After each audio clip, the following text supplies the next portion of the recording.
ಇನ್ನು ಐಶ್ವರ್ಯ ಗೌಡ ಕೇಸ್, ಆ case film chamber ಕಚೇರಿಯವರೆಗೆ ಬಂದು ನಿಂತಿದೆ.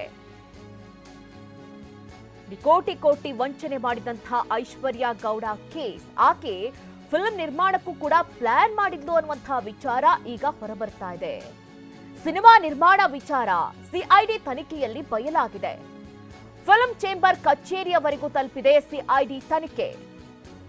ಎಸ್ಎಲ್ವಿ ಪ್ರೊಡಕ್ಷನ್ ಅನ್ನುವಂತಹ ಸಂಸ್ಥೆಯನ್ನ ಸ್ಥಾಪಿಸಿದ್ದಾಳೆ ಈಕೆ. ಫಿಲ್ಮ್ ನಿರ್ಮಾಣ ಪ್ಲಾನ್ ಬಗ್ಗೆ ಮಾಹಿತಿಯನ್ನ ಕೋರಿ ಸಿಐಡಿ ಪತ್ರ. ಫಿಲ್ಮ್ ಚೇಂಬರ್ಗೆ ಸಿಐಡಿ ಡಿವೈಎಸ್ಪಿ ಅಂಚುಮಾಲ ಪತ್ರವನ್ನ ಬರೆದಿದ್ದಾರೆ.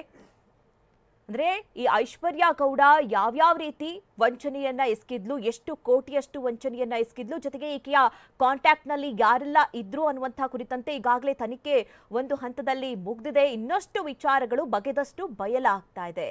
ನೋಡಿ, ಐಶ್ವರ್ಯ ಗೌಡ ಫಿಲ್ಮ್ ನಿರ್ಮಾಣಕ್ಕೂ ಕೂಡ ಮುಂದಾಗಿದ್ಲು ಅನ್ನುವಂಥದ್ದು ಗೊತ್ತಾಗ್ತಾ ಇದೆ.